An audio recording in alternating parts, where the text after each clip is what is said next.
So in this segment, we're going to be discussing a story that's a little bit closer to my heart than I think people might realize, because obviously I am of Bangladeshi descent, and so we had the former Prime Minister of Bangladesh ousted by a people. I say Prime Minister, the autocrat that used to have Sheikh Hasina, a really just awful person. And the irony here is we have someone who is her niece, Tulip Sadiq, who's been picked from the cabinet. Get it? Because Tulip like flower. No one's made that joke yet, so I'm quite proud of that. Has been named in a third inquiry being launched by authorities in Bangladesh investigating money laundering and power misuse. So the irony of the person who's meant to be anti-corruption minister being embroiled in potential corruption scandals. The irony meter is crazy, honestly. So got this from Sky. Hello, good evening. Well, the Treasury Minister, Tulip Sadiq, was today cleared of breaking the ministerial code. So she resigned.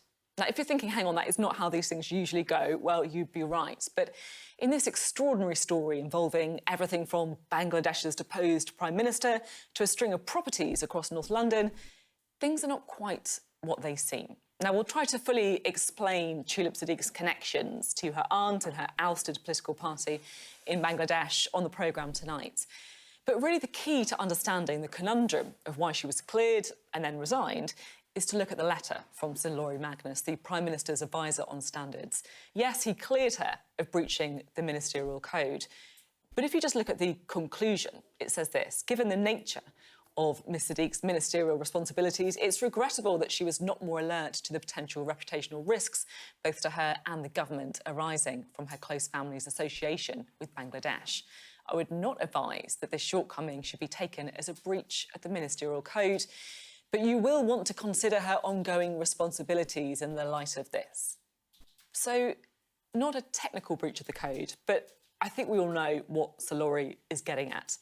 And just there were accusations that because some of the trusts and things were quite opaque, it was hard to actually know if she was connected to certain members of the Bangladeshi government at the time as well. And I think that's something Sir Laurie Magnus did discuss in his letter. Finally, Tulip Sadiq is a key ally of Keir Starmer. They've got neighbouring constituencies. They go way back. There have been resignations and sackings before, but I guess that helps explain why this one feels past. It also took a lot longer as well for her to resign, whereas Louise Hay was very fast in terms of her resignation, and the stuff that she did is arguably a lot lesser than this. To be linked to a corrupt autocrat is just crazy to me, especially one where the Bangladeshi authorities are filing criminal cases against her as well. It took her way too long to resign.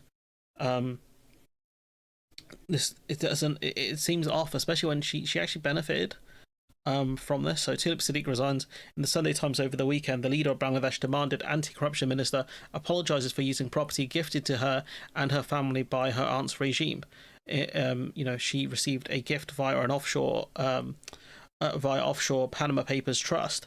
So it's very dodgy here. And she was the recipient of essentially, because she would know about this.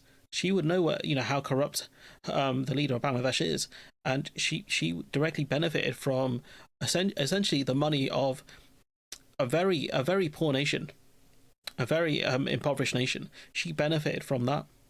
For anyone to make the argument, some sort of scandal with a flat, like I've heard like Phil Morehouse say on the Politics Social channel, and kind of him and what's his name, the other dude, Graham, kind of laugh it off and say, it's not a big deal, right? She benefited directly from the money taken from some of the poorest people on this planet.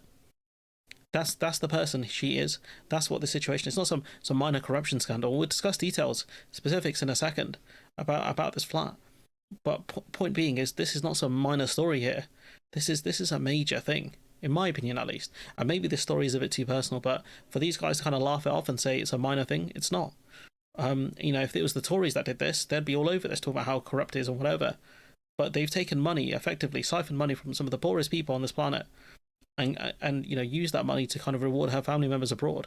And as the anti-corruption minister as well, surely you would know about this kind of stuff. When we look at this, the King's Cross flat purchased in 2001. The FT reports Sadiq does not currently live in that property, but declares rental income from 2 flats in her register of MP's interest. One of those she was reprimanded over by the Standards Commissioner last year for failing to disclose that. So it looks as if that flat that was gifted to her by her former autocrat aunt is generating her income. This in itself is a huge scandal, in my opinion. Like I said, that money is not from a good source. It's from someone who's deeply, deeply corrupt. You know, she was alleged to have been involved in brokering a 2013 deal with Russia for a nuclear power plant in Bangladesh, in which large sums of money were embezzled. Which again, that might be more money she's actually benefited from. Hasina is facing a wider investigation by an anti-corruption commissioner in the South Asian country after allegations made by her opponent Bobby Hajjaj. In court documents seen by the BBC, Hajjaj accuses Siddique of mediating meetings as a part of a deal between the Bangladeshi and Russian governments to build the Rupur power plant. It's claimed Hasina and her family members siphoned off cash from the deal for their own private use, which they have denied.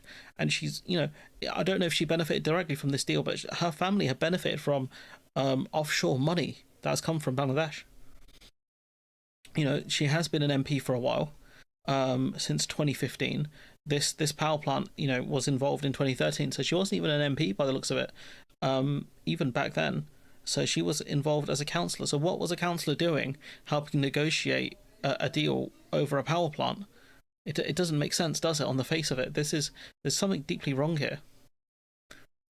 Deeply, deeply wrong. So I in my opinion, like this to me looks like a major scandal in terms of the fact that she is benefiting from stolen money from a country that is incredibly poor, and the fact that she still looks as if she benefits from it to this day. I'm just astonished that people think this is some sort of minor story here. She was gifted property. She could easily sell that money. What she should do is, if those properties have come from money from Sheikh Hasina, she should sell those flats and donate that money back to Bangladesh, because that's who that property really belongs to, because they've used siphoned funds in order to buy the assets they have. That's what she should do. If she's actually proud of her heritage, that's what she should do. Because you can't choose your family members. Yeah, and they can put pressure on you or whatever, right? But this situation here goes way beyond family. If this was my family, if she was my family member, I would never speak to her, because I know what she's done with secret prisons and things like that. But here you have an MP who has been seen, helping to negotiate deals and such, allegedly. I'm astonished, guys. I'm just perplexed. And the fact that Starmer was warned about this back in 2017, about her connections with the Bangladeshi government, and he did nothing. The fact that this story has been going on for a lot longer, this is going on for weeks. It was going on for weeks, and the fact the government failed to act. They waited effectively until the ethics advisor really did push her over, and essentially put Starmer in a position where he would have to fire her, or she would have to resign. This was not done for altruistic reasons. And as kind of Sophie Ridge pointed out, these are two friends, neighbouring constituencies. I'm perplexed, guys, honestly. I'm speechless. But anyways, I'm going to leave it there. Let me know what you think in the comments below. Like, comment, share, subscribe. Support the channel on Patreon if you can. And hopefully I'll see you in the next one.